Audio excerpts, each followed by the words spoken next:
Welcome, everyone, to episode 6 of the Canada Talks Electric Cars webinar, which is brought to you by the Electric Vehicle Society. This webinar takes place on the first Tuesday of each month with a goal to examine EV-related topics that are relevant to Canadians. My name is Tim Burrows, and I'll be moderating today's webinar. Electric Vehicle Society is a national organization that brings together electric vehicle owners and enthusiasts to help Canadians transition to electric transportation through education and advocacy. Associate membership at EV Society is always free, but it would certainly help us if you would consider joining as a full member. Full membership is only $30 a year, and seniors rate is just $20. If you are interested in learning more about EVS and meeting fellow enthusiasts, we invite you to join us at one of our free monthly chapter meetings. Visit evsociety.ca for more information. Today's webinar is being recorded for later viewing on our YouTube channel. Just search YouTube for Electric Vehicle Society. Watch and listen to past webinars and be sure to subscribe. Today's webinar will run for no longer than 60 minutes. All guests have joined today's webinar with microphones muted. Ask our guest speaker questions at any time using the webinar Q&A function. One of our webinar team members, Jason Arnaud, will take us all through your questions immediately following the presentation. Please be sure to use the Q&A feature and not the chat function if you wish our panel to hear your question. You may also upvote a question which has been posted by someone else. To do this, you do this simply by clicking the thumbs up icon next to their question. This moves that query higher on the list and will help Jason sort through the questions to find the best order to address those questions. Today's webinar is entitled Busting Common Myths About EVs. Our guest speaker this month is Jeff Turner, Senior Research Lead, Clean Mobility at Dunsky Energy Consulting. Jeff is a recognized leader in transportation electrification and currently serves on the board of Electric Mobility Canada. His work has covered personal and commercial vehicle engineering, electric vehicle charging infrastructure, energy storage technology, vehicle grid integration, demand response, and other related fields. Jeff holds a master's degree in mechanical engineering from McGill University. Jeff, welcome to Canada Talks webinar. Thanks, Tim, and thanks for the introduction. My pleasure. You know, a lot of us here at this webinar are EV owners. And of course, as EV owners, we face these questions that really amount to myths and misconception and misunderstanding about EVs. So we're all really looking forward to hearing your presentation today. So with that, I'm going to turn the microphone and the screen over to you. Great, thank you, Tim. And also just thanks to everybody for joining us tonight when there's a lot going on south of the border. Personally, I'm finding it very refreshing to stop refreshing my browser and focus on something else for the next hour. So yeah, thanks for joining us. And yeah, I think I'm really looking forward to the conversation that we can have here. But just to start, wanted to do a quick introduction to Dunsky Energy Consulting. I think probably most of you have not heard of Dunsky before. So we're a firm of almost 40 employees now, primarily based out of our headquarters in Montreal, obviously all working remotely these days, but also with a satellite office in Toronto and a few colleagues in BC, Alberta, and Atlantic Canada. We're entirely focused on the clean energy transition. We break our work into three topic areas. The first being energy efficiency. This is actually where Dunsky got started about 16 years ago, helping governments and utilities figure out how to encourage adoption of energy efficient technologies and approaches. But over time, it became clear that it was important for us to reach out into some other essential components of the clean energy transition. And mobility in particular, that's my area of focus. So I'm the senior research lead for our clean mobility practice. And probably about 95% of our work in mobility to date focuses on electrification of transportation. This is really a natural fit for a lot of our clients who are electric utilities. And it's where I focus most of my career as well.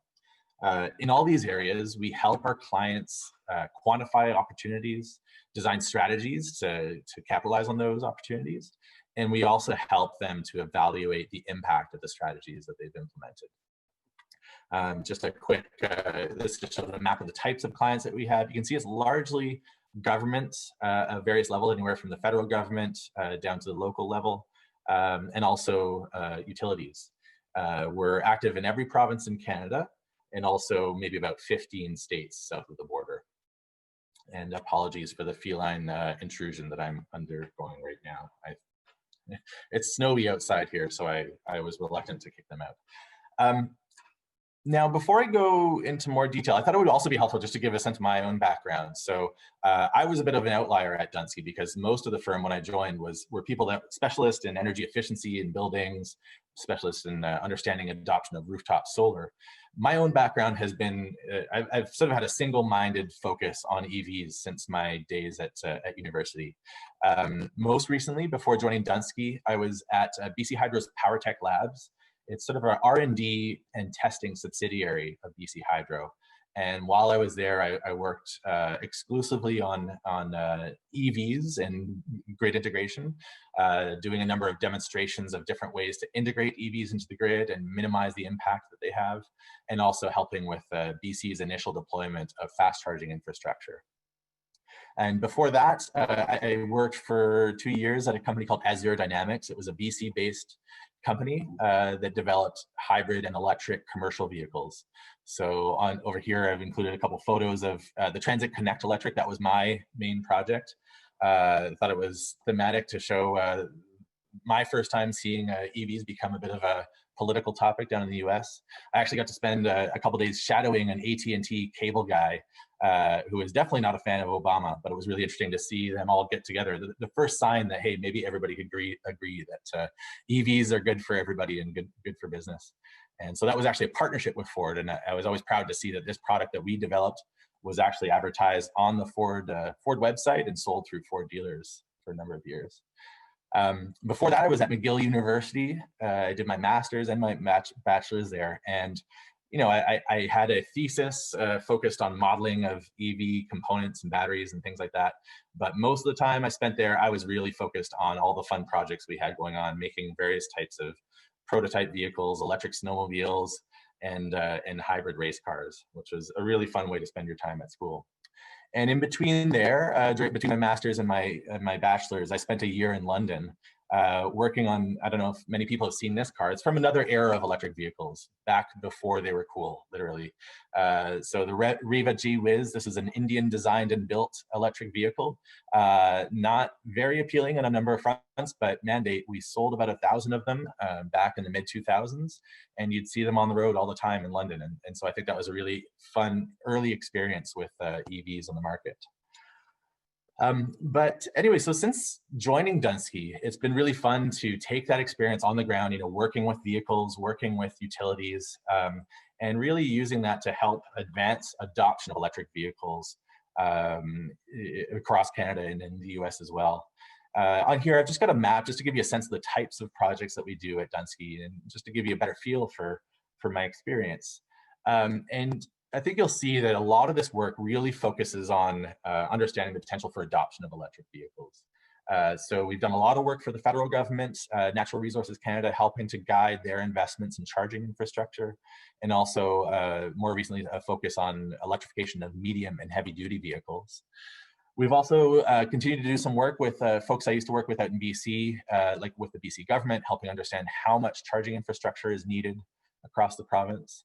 And we work with some electric utilities on the topic of figuring out how to integrate EVs into the grid and minimize their impact through various trials and pilots of new technologies. And also a lot of work with electric utilities forecasting the adoption of EVs and trying to understand what is the likely impact that they're going to have. And even more excitingly, what can utilities do to accelerate adoption of EVs? And I wanted to highlight those projects because I think, you know, thinking about the topic of our presentation today, you know, so I spend my day job is really focused on understanding what are the barriers to adoption of EVs and what can we do to alleviate those barriers. And I'm the first to say that there are real barriers to adoption. There are some real challenges that need to be overcome, and that governments and utilities can play an important role, say by providing financial incentives, investing in charging infrastructure, addressing gaps in building codes and things like that. Um, but I think the topic that we wanted to discuss today was, what are those things that seem to be barriers but aren't really barriers? Because one of the big gaps in the market is certainly a lack of education and awareness. And so I think through this presentation, I wanted to sort of shift gears. And to be honest, I don't, most of our work is with policymakers. I thought this was kind of a fun opportunity to step back and really think more with a focus on consumers and understand what are their primary misconceptions that I think are unfairly holding back EV adoption. And oh, and sorry, just a few others. We've also done some work at the municipal level, and more recently helping the Quebec government understand what they should be doing with their EV adoption targets going forward. Yeah, so shifting gears now, just to think about what are those things that are holding people back. And as Tim mentioned, I think if a lot of the folks on the call here, they're already pretty familiar with EVs. A lot of you are already driving EVs, so I think a lot of you will be familiar with these myths that we run into. And so this first one I think is one of my favorite ones, because it comes up a lot. And fair enough. I think we all know that purchase prices for electric vehicles are higher than their comparable gas vehicles, internal combustion engine vehicles. But we've all seen that prices have been coming down very quickly, and are forecast to continue doing so for the foreseeable future. This is a forecast that we developed based for some work we did with the provincial government on their incentive program. I think a lot of you, if you're familiar with some of the other forecasts from folks like Bloomberg, you'll see that we're a little bit more conservative on this front. And we know that some predict EVs becoming as cheap as a gasoline-powered equivalent earlier than that, maybe around 2025 or so. We wanted to make sure that we're cautious about this, because I think that the price parity that we determine really depends on exactly what we're talking about in terms of a comparable battery electric vehicle. And so, for example, it depends on what kind of a range we're talking about, what are the equipment that's included. Because the last thing that we want to do is give governments a false sense of how soon they can pull back on their incentive programs. We do see financial incentives as an important piece of the equation, but they do need to phase out over time, but we don't want to phase that out prematurely. As we've seen in Ontario, for example, I don't think there was very much that was very strategic about the cancellation of the incentive program, but we have seen firsthand what can happen to EV sales if we pull those incentives prematurely. But the upfront cost of EVs isn't the full picture. I think anybody who's an EV owner recognizes that you save a lot of money at the pump. Electricity costs, no matter where you are in Canada, are significantly cheaper than fueling with gas. And there's a real lack of awareness of that benefit of EVs. Even engineer friends of mine who consider themselves car nuts, they're still surprised when I tell them how cheap it is to fuel our electric car. So, even today, even without any incentives, our assessment is that the average Canadian an EV can make sense for them economically if they look at the total life of the vehicle, even without any financial incentives. And now that we have $5,000 from the federal government, as well as additional incentives in BC and Quebec and some of the territories now, the economic argument for adopting an EV becomes much more attractive. So I think this is really important, especially when you hear pushback about things like incentives. The whole point of incentives is that we want to make EVs more affordable, and the faster that we can accelerate adoption, that'll push us up this curve and achieve those cost reductions over time as we achieve economies of scale. Another important myth, and this is kind of an all-encompassing one that I didn't want to take up too much time on these early myths here, because I think this is familiar to a lot of us. But a lot of people look at an EV and think that, oh, this isn't going to meet my needs. It's going to be inconvenient. I'm going to have to make compromises. And first and foremost, I think among those is that people think that EVs don't have enough range. And so, that might be due to some of those, that Reva Gee Whiz that I showed you in London, where, back in the day, that thing had about 80 kilometers of range. So certainly first generation EVs had limited range, and that's certainly sufficient for a lot of folks who are using it as a daily driver. And so it's important not to lose sight of that. But I think surely as we've seen this progress towards EVs with longer and longer range, we're finding that people are finding that harder and harder to argue that an EV can't meet their needs. So you can see that most new EVs that are hitting the market today are coming in with over 400 kilometers of range, and some are reaching even higher than that at the upper end of the market. So I think there's still going to be a market for lower range vehicles, potentially in the 200 kilometer range, especially for families with two vehicles, or folks that just really only need their car to get them to work and back, and maybe some errands around town. But certainly as we look towards mainstream adoption, we know that it's going to be important for the average consumer to look at that range and think that it's going to be able to fit into their lifestyle. I just wanted to include this, not totally on topic, but this is a shot of my Chevy Bolt. I live here in a farm in a very rural area. And so, our typical driving is, I cover long distances. My round trip commute into the city is about 150 kilometers. And even on the coldest days in winter, I've always had more than enough range to get to work and back. So I think we're quickly approaching a time when that excuse really sort of falls off the table. Related to range, of course, is people's concerns about where they can charge. Now, the first answer to that, of course, is that most charging happens at home, assuming that you have access to charging at home. I'm not brushing aside. We've done a lot of work in cities looking at folks that live in apartment buildings or who park on the street. A little bit less obvious there. But for the vast majority of people across Canada that park their car in a driveway, it's really convenient to wake up to a full charge every morning. But invariably, we do need to consider where do you charge up when you're out on the go, when you do make that occasional longer trip. And I think the progress that Canada has made on public charging infrastructure has been broadly underreported. I think your average Canadian would be surprised if they looked at these maps showing a coast-to-coast network of, these are all fast charging stations, 50 kilowatts or more. And I think a lot of the average Canadian would probably be surprised when they see that, wow, yeah, you can basically get anywhere in Quebec and most of Atlantic Canada, BC, and even a good chunk of Alberta is already well covered. And we do have that symbolic string of chargers that can connect us across Canada. Not to say that there isn't still work to do. This might be enough that most early adopters think, hey, they can get where they need to go, but really need to continue investing in charging infrastructure to make sure that we address the needs of more mainstream consumers, both in terms of geographic coverage, making sure we're really filling in all the gaps in the map, but also in terms of the capacity to charge more cars more quickly. So a lot of these dots on the map are likely a single 50 kilowatt charger that can charge maybe 140, 150 kilometers in half an hour. That can work. But what we see going forward, we're doing some work with Natural Resources Canada right now on much higher charging power levels that can get people back on the road in half an hour or less with 300 or more kilometers of charge. And also that can charge, sites that can handle a large number of vehicles charging at the same time.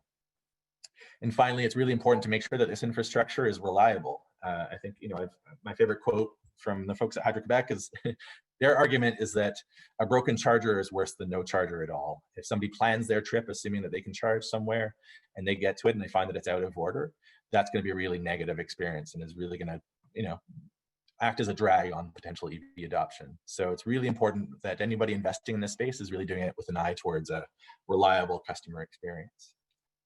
Now, if all of that doesn't work and folks are still concerned that they're not going to be able to get where they need to go, I think I'm a big fan of plug-in hybrids. I've always been an advocate. I know there are a lot of folks that think that they're an imperfect solution, and I think that's a fair argument.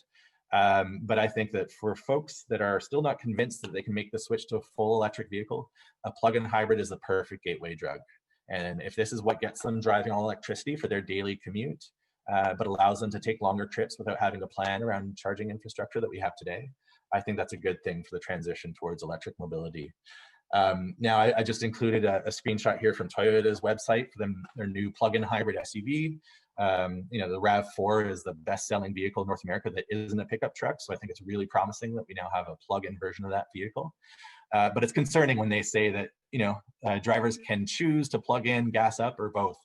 I think we've seen some really mixed messaging from Toyota over recent years.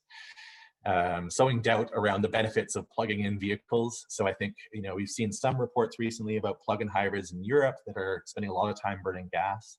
So obviously we really need to make sure that those plug-in hybrid owners have convenient access to charging and that they're motivated to use that, the electric component of their vehicle. Another question that people have in terms of meeting their needs is whether there's a vehicle that will actually fit their expectations in terms of the type and size of vehicle. And on that front, we've seen really exciting progress over the past few years. So certainly beginning in 2011 with the Leaf and the Chevy Volt, the first EVs to hit the market were all relatively small cars. But just over the past 5 years, we've started to see the introduction of a greater number of plug-in SUVs on the market. A lot of those up until recently were more sort of luxurious Volvos and Porsches and BMW SUVs. But I think this year is really exciting to me, or next year with the launch of that Toyota RAV4, as well as the Ford Escape plug-in hybrid. That mid-size crossover SUV segment is very popular. And we're just starting to see both some plug-in hybrid and some pure electric options in that segment. And not to mention those pickup trucks. So those have been in the news a lot lately, which is really encouraging. I should update this graphic now that we know what the GMC Hummer EV looks like. Pretty exciting stuff. This gets a lot of attention because, of course, the best-selling vehicle in North America is an F-150, and it is important, especially for some of the fleets that we work with. There are a lot of workhorse trucks there that can be electrified. But to be honest, I'm more excited about those mid-size SUVs as a segment, as a whole. Mid-size SUVs and crossovers, they're a more important segment. They sell more of those than any pickup trucks combined. So I think this is really promising for where things are going from here. So I think, larger families, if they were saying that, hey, I need to fit several car seats in my back seat, I think we're now at a point where it's getting hard to make that excuse for not driving a plug-in vehicle. And also, it's only going to get better. Sorry, I forgot to translate some of these slides that we were presenting this in Quebec. But we've seen a lot of exciting announcements from various automakers across the globe. Now, all that said, really promising in terms of growing diversity of models that are available on the market. There is a lingering question about whether those models are actually accessible locally in markets across Canada. And some of you may have seen a report that we did recently for Transport Canada, looking specifically at the lack of availability of EVs in dealerships across Canada. And this has been a problem we've been talking about for many years. And I think often some folks in the industry would push back on some of these stories that you'd hear about lineups and waiting lists and lack of EVs. And there were a lot of accusations that there just wasn't any hard data to back those claims up.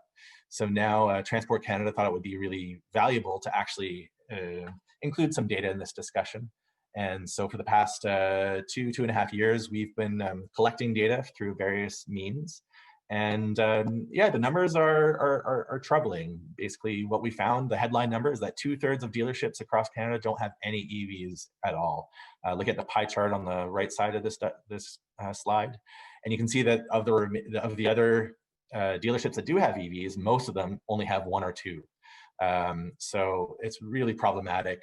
I think us early adopters who are sitting in a webinar like this instead of watching the election in the South, we might be willing to go out of our way and find the dealership that has the EV that we want.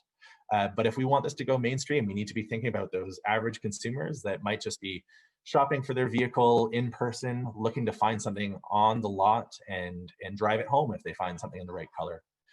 So I think this is really a big challenge that we need to address going forward.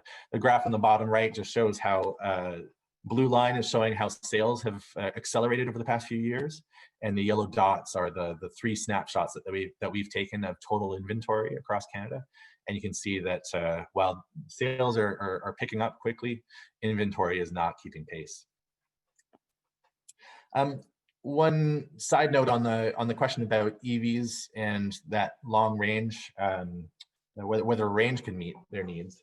We need to consider, of course, here in Canada, whether that range holds up under cold conditions. And I think this is a fair concern because a lot of people, their first experience with a lithium-ion battery is in their cell phone. And I think we've probably all seen what happens when you pull your phone out in the middle of winter, and it's pretty impressive how quickly they shut off. Actually, I was a late adopter of smartphones. I think I drove more EVs before I had much of a smartphone. So I was kind of surprised to see how quickly my iPhone kicked out in cold weather. And so it's fair enough that I think a lot of people think about that experience and they ask themselves what that's going to be like with an electric vehicle. But probably the first answer to that is that, look, the battery in an electric vehicle is very big and it takes a long time to cool something like that down. And when a vehicle is in use or charging and plugged in, battery is being kept warm most of the time, possibly through a battery heating system or even just by the natural heating of the current flowing in and out of the battery. So in reality, it's not going to be anywhere near as severe as how quickly we see performance drop with a cell phone. Not to say that cold temperatures don't impact range. This is absolutely something that's important. Anybody considering an EV should think about what kind of range they need and what that's going to be like in the winter. And while cold temperatures do impact gas cars also have a internal combustion engine that is wasting 70+% of the energy that's coming out of it as heat. So they have a bunch of free heat to use to keep the occupants warm. EVs are so efficient that we don't have that waste heat to work with, and we need to generate it separately through a dedicated heater. And that's probably the biggest source of drop of range for an EV in cold temperatures. But it's not drastic. I think we've seen good data on this. I know you had Geotab presenting a few weeks ago. They've got a really great tool to look at actual data from EVs and how they perform at different temperatures. And this shot is from some testing that was done in Norway recently, looking at a bunch of popular EV models and actually measuring their real world range in cold conditions. And you can see the drop that they're experiencing on that chart down to the left. Now, moving on to some of the more substantial concerns around EVs, I think these are a little bit more closely related to some of the issues that we deal with in some of our projects. And first of all is this question about whether EVs are actually really green. And to be honest, I find it astounding that this question keeps coming up persistently. My first time looking at the overall life cycle emissions associated with an EV was back when I was doing my master's at McGill. And the data is readily available. It's pretty easy to do some of these calculations. And a lot of people have done it. Sometimes these questions get thrown around as if nobody ever thought to check what goes into producing electricity and what's involved in manufacturing an EV. But study after study have looked at this and found that EVs are consistently the lowest life cycle emission option for transportation. So when you take into account how electricity is generated, and when you take into account what goes into the production of an electric vehicle, yes, that production is likely to be more than it costs to build a gas-powered vehicle, but you very quickly make up for that deficit over the life of the vehicle, just because EVs are so much more efficient during their use phase. So I included a graph here from a great researcher in Europe who's looked at this a lot and produced a very helpful summary of some of the common mistakes that go into the occasional study that you'll find that claims either to get a good headline or maybe worse than that, maybe it's got questionable funding sources for the research. But often you can find that they are taking some worst case EV assumptions and comparing them against best case assumptions for internal combustion vehicles. They often also assume that there's a static grid mix, meaning that they're ignoring the idea that we're also actively working on cleaning up how electricity is generated. So in Canada, we're already doing pretty well. Our grid is already largely renewable. And even in those parts of the country where we are still relying on some fossil fuel generation, you can bet that a lot of folks are working very hard on transitioning towards cleaner electricity. And to sum this up, I would argue that electrifying transportation and cleaning up electricity are two monumental tasks that are going to take us a decade or two. And it would make absolutely no sense to do those one after the other. We should be tackling those challenges in parallel. And so the graph that you're showing here, they use a much better assumption that considers what will be the average grid emissions over the life of a vehicle that's bought today. And you can see that in the red line, the total life cycle emissions for an electric vehicle is significantly lower than an equivalent diesel vehicle. Now, greenhouse gas emissions aren't the only concern. We need to all think about other issues, like what are the materials we're using and what are the environmental and social, the human impacts of how we're getting those materials. And so I think Canada has an interesting role to play here because we've seen some promising announcements in terms of Canada recognizing that we might be able to play a role in actually building EVs and their components here in Canada. And one of the advantages to doing so here is that we've got relatively clean electricity and relatively robust mining sector that could be a source of low impact batteries and components for electric vehicles. Also recently, I thought it was interesting that Volkswagen, they've appointed a supply chain watchdog to make sure that they're improving conditions for all along the supply chain for any workers involved in mineral extraction.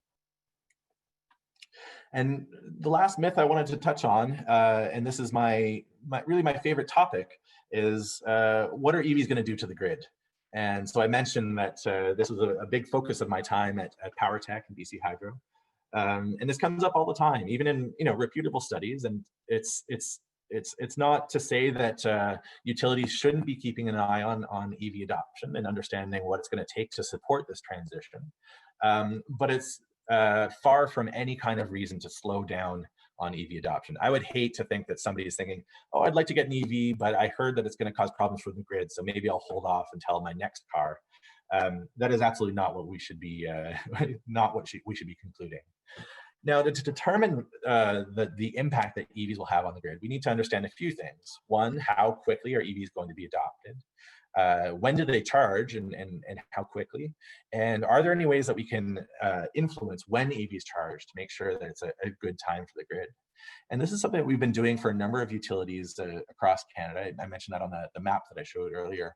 And through a lot of those projects, a key tool that we use is a forecasting model that we've developed for the past 3 years. And this is, we call it EVA, or EV adoption model. And this allows us to take into account all those barriers to adoption that we discussed and look at the degree to which governments and utilities might be able to address those barriers through incentives and infrastructure deployment, and get a good sense of the likely EV adoption in various scenarios, whether that's for personal vehicles or commercial fleets. And by doing that, it allows us to get a sense of what the likely impact will be on the grid in different scenarios. And I'll just skip over some of this. This is some details that, a little bit about the approach of how we do the modeling and how it takes into account different factors. But ultimately, what we find is that EVs can present a very interesting potential business case for utilities. And that's because the net load growth that EVs can bring to the grid can potentially be what we call beneficial load growth. So that means EVs, for the most part, if they're charging overnight, this is during a time when the grid has excess capacity. And in those cases, the utility might be able to sell more electricity, collect more revenue for the same fixed cost without necessarily requiring significant investments in capacity. And in those cases, that means that EVs are bringing in more money than they're costing.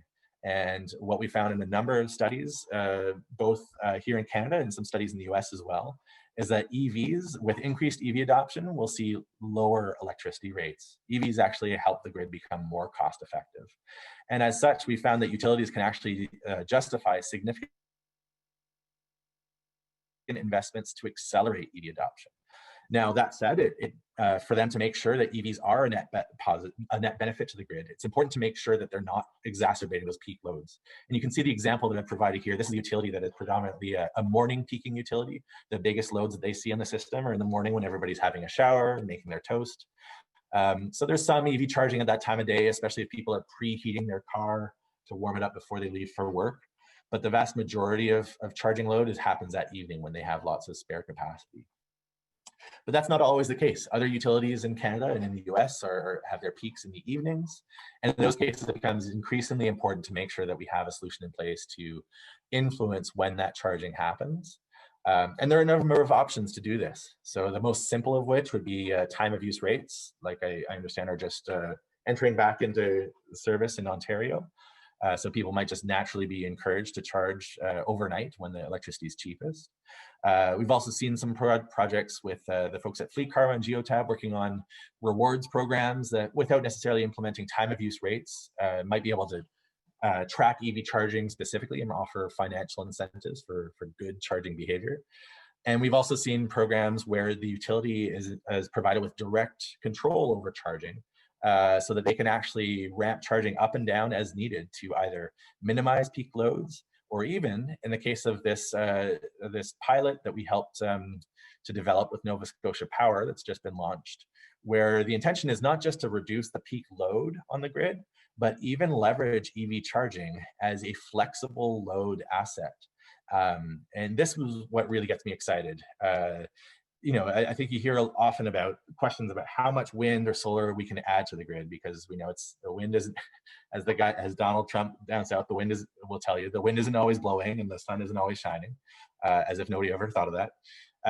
So, one way to accommodate that is through storage and other more solid sources of generation. But flexible loads like EVs can be a really valuable tool for accommodating that renewable generation.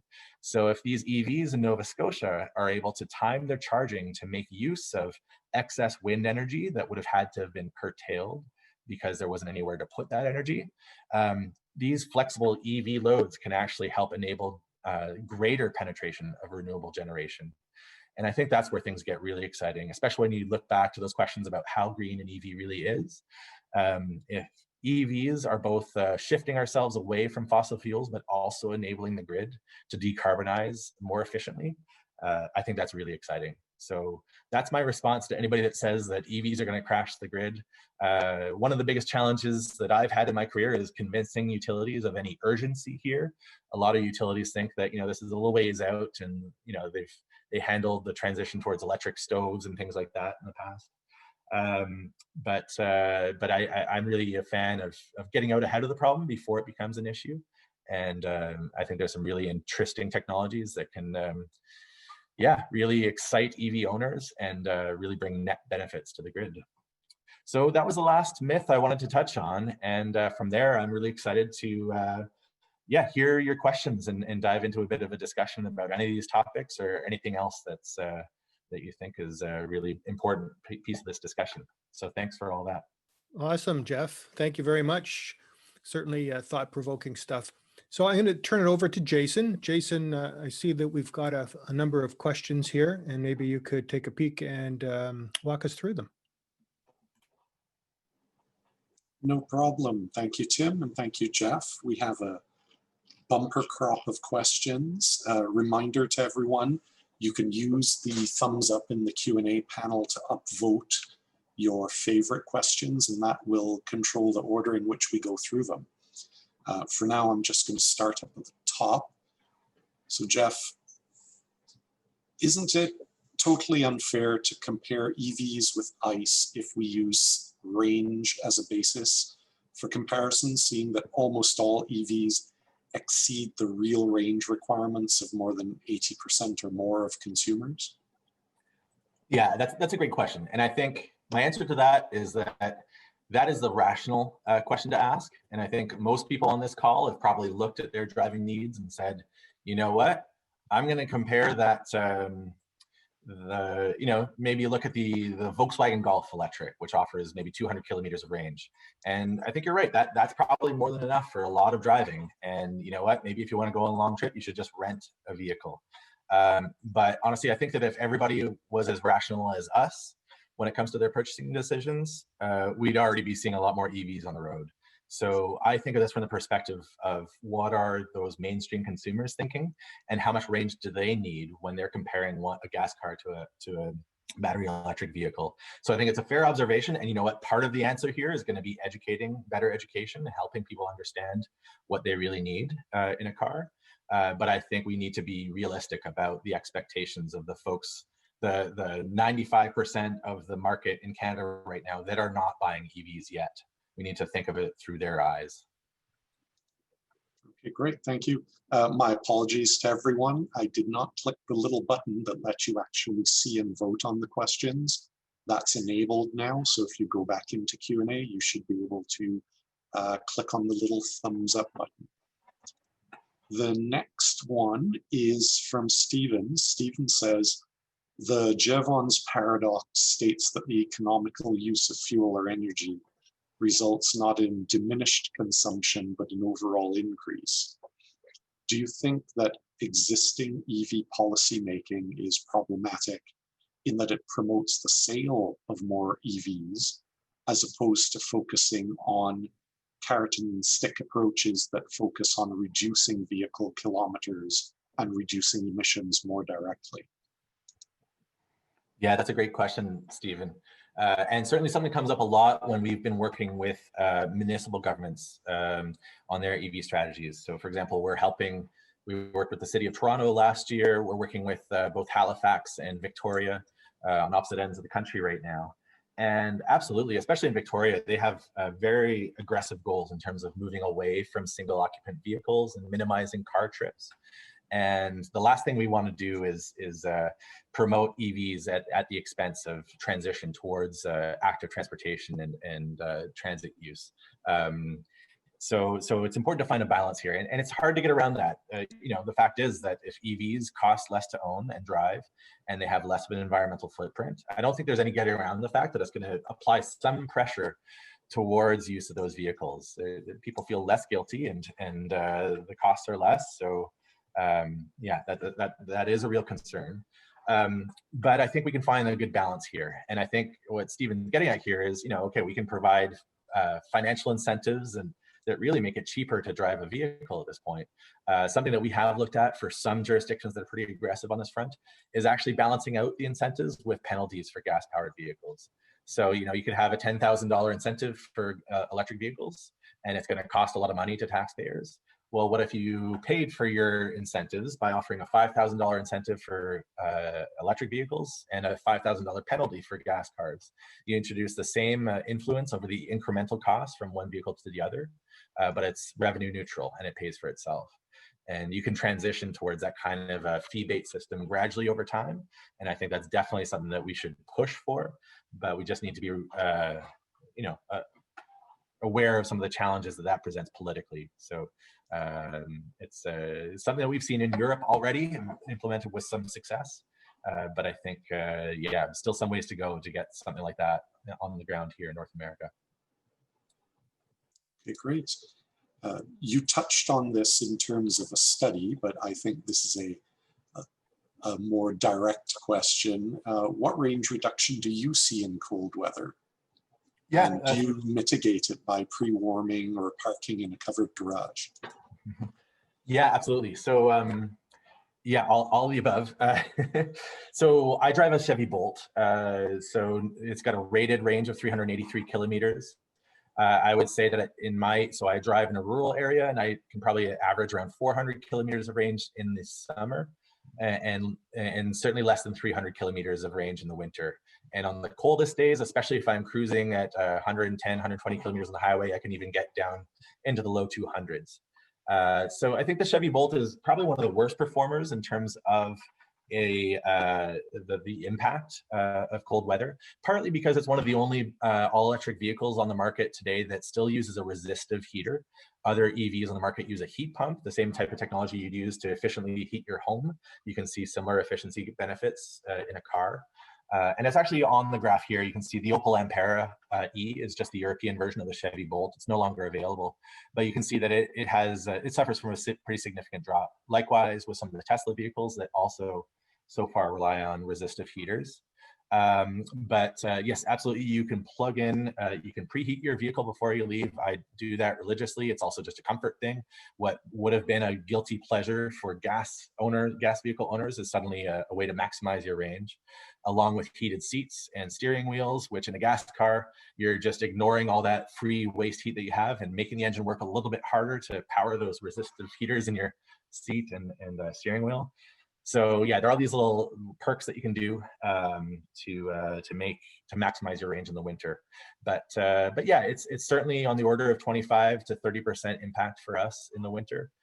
Maybe less so for other vehicles that are more efficient in colder temperatures. Okay, great. Alan asks, some potential EV buyers read about much better batteries coming in the future and keep delaying their purchase decision. Can you comment on that? Yeah, no, that's a tricky one. That applies to any new technology. It's hard to get around it. And yeah, I think maybe the best answer is that everything that we've seen is that we're not looking at a major sudden leapfrogging in battery technology. Every forecast seems to suggest that we're going to have incremental improvements over time. We've already been seeing those incremental improvements. If you look at just over the past 5 years, costs have come down, batteries are packing more energy into a smaller package. So absolutely, there's no getting around the fact that an EV from 2030 is going to be way better than anything you can buy in the market today. So I think it just comes down to the question of how eager you are to really minimize your carbon footprint today. Yeah, for me, our driving was one of the biggest components of our own personal carbon footprint. So it was really important for us to pull the trigger sooner than later. And I would think if you polled EV owners, none of them regret buying now. Yeah, no, absolutely. Okay. Kelly asks, who should be running the very fast charging networks over 50 kilowatts? And is having network providers who are vertically integrated with a specific car going to create unfair competition? Yeah, good to hear from you, Kelly. And Kelly is a wealth of resources and information on all this stuff. So yeah, I think it was humbling for me when I was working at PowerTech and we were struggling to get the first fast chargers in the ground across BC back in 2013 or so. And when Tesla announced what they were going to do and then quickly followed through on it, it was humbling to see what a private company that was motivated to deploy a reliable network. It was amazing to see what they could accomplish versus, governments and utilities that were often second guessing themselves as to how much is fair for them to spend on this versus other priorities. So I think there's no denying the fact that Tesla's done an amazing job in terms of making that deployment and making sure that Tesla owners feel confident that they can get where they need to go. But I do think that it is an unfair and not necessarily unfair, but certainly not productive in terms of the overall transition to electric vehicles to have exclusive charging infrastructure for certain types of vehicles. So we're at a point now where standard charging connectors can support charging powers all the way up to 350 kilowatts. I think it makes sense at this point to avoid any kind of exclusive agreements. But that first question there about who should be operating these high power charging networks, it's a very good question, because one thing that I've seen for sure is that it's really hard to make a business out of providing high power charging services. Demand charges, the cost of electricity to power those charging stations is really makes it hard to make a business case for that kind of infrastructure. So there are some unique opportunities. I think electric utilities are in a very unique position to justify investment in charging infrastructure because they will reap the benefits in terms of that overall load growth that I explained on my last few slides. And so they're in a position to break this cycle. If it's not profitable to install a high power charging station, the utility is in a position to install that infrastructure or support third parties in the deployment of that infrastructure without it needing to make financial sense on its own, and looking to the overall load growth as their justification. So I think that's very promising.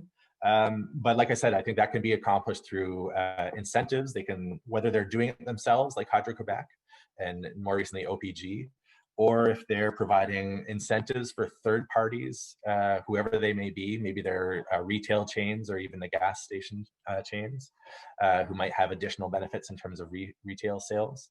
I think the important part here is that utilities can really help move the needle on deployment of this kind of infrastructure that's really important to enable adoption. Okay, thanks. Henry asks, one of the more common questions I get is regarding the life cycle and replacement of EV batteries. How would you respond to that? Yeah, that's a great question. And it's convenient that I'm on this slide where I was pointing towards one of Geotab's tools, Geotab/Fleet Karma. And I think Matt Stevens from Fleet Karma gave a presentation on this series a few months ago about the analysis that they've done on battery lifetime. And this has been the news recently. I think we've all seen the concerns around a Leaf owner in Canada who's having a really hard time getting a replacement. And so that's concerning for sure. From what I've seen, some of those early Leafs, they struggle with battery replacement a little bit more than other vehicles, because the battery capacity is smaller to begin with. And there were some concerns around just the general longevity of those batteries as well, and thermal management, things like that.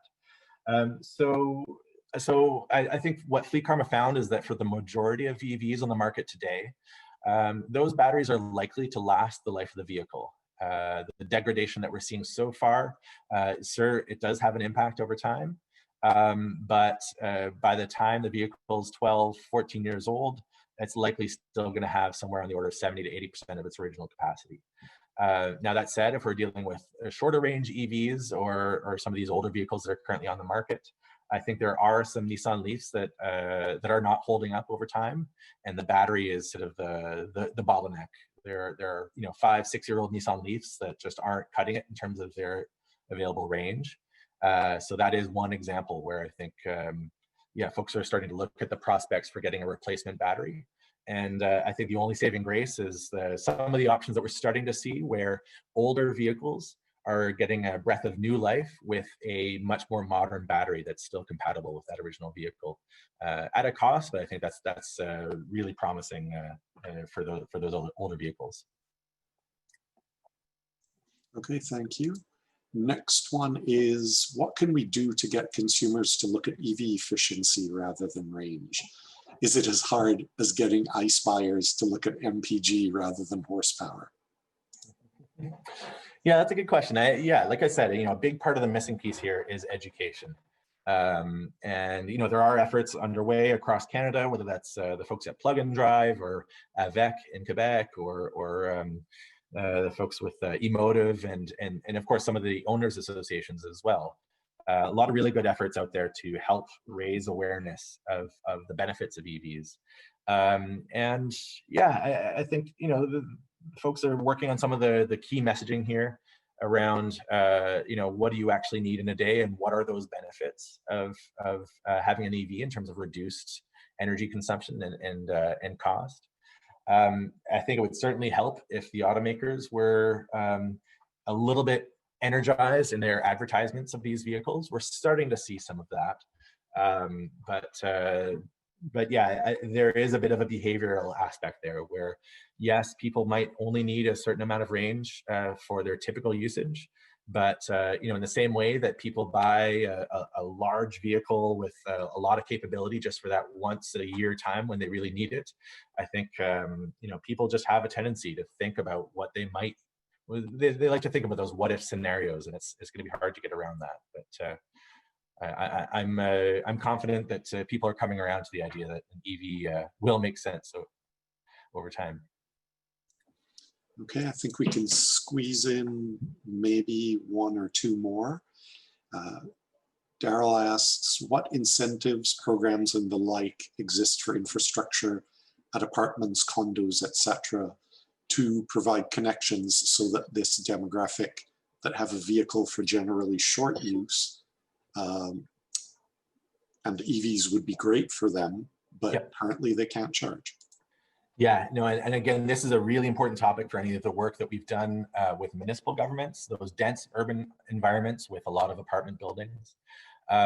What's encouraging, though, is that at least if you're in a condo or an apartment building, if you have a off-street parking area, that's already a good step in the right direction, because there are people that live in a place where they have no off-street parking at all, and that's a whole other story. But focusing on apartment buildings, there have been a number of incentive programs in BC and Quebec in particular for retrofitting existing multi-unit residential buildings.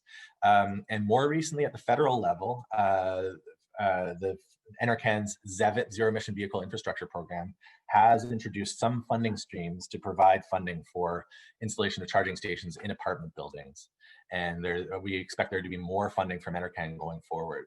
So there are a few options there. And in BC, I think it's really worth highlighting the leadership we've seen in BC on this front. Making sure that any new buildings are built with EVs in mind, because that really is the lowest cost option. And they're just now starting to roll out even more ambitious retrofit programs to do this in a more cost-effective way, to make sure that wherever you are in a building, if you've got a parking place in that building, it's relatively easy for you to install a charging station. So I think it's an important challenge, and governments are stepping up across the country to try to help address that through incentives. Great. If you can answer this one in 30 seconds, would anyone, or why would anyone buy a used EV with the high cost of batteries? Yeah, no, I until COVID hit, I was on the market for a used EV. We still have an old gas car because when I commute to the city, we need a second car to do the daycare run. And I was actively looking at some 5-year-old Nissan Leafs and Chevy Sparks that, you know, all we really need is something that can get around town. The only challenge now is that we hardly go anywhere anymore. So we don't really need that second car. But yeah, absolutely. There's a lot of, the used EVs are only getting better as the market progresses. So it's going to be more and more interesting as time goes by. Awesome. Thank you again, Jeff. And I'll pass you back to Tim. Well, that was terrific, Jeff. You did a great job of bringing up a lot of the myths that we hear about, and you kind of tied them together in a very, very solid way. It's going to be helpful, I think, for all of us as we go back out there and talk with folks about our experience and our awareness and just how great EVs really are. So thank you very much for coming on. It was great. No, thanks. It was my pleasure. I should also thank Jason. Great job as usual, taking us through the questions and answers. That was well done, sir. Appreciate it very much. And we hope that you'll return for next Canada Talks Electric Cars webinar, which will be on December 1st, when we will welcome Mark Marmer of Signature Electric. Mark is an industry expert who specializes in EV charging at condominiums, just as Jeff was referring to a moment ago. If you live in a condo, plan to, or just want to be informed and maybe help others with the topic, you won't want to miss that webinar. And again, as Jeff said, increasing public awareness and understanding of electric vehicles is key to widespread adoption. We hope you found today's webinar informative and that it will help you in some small way to move us further down the road to electric mobility. So until next time, stay healthy, and thanks a lot for spending this time with us. Thanks, everybody. Cheers.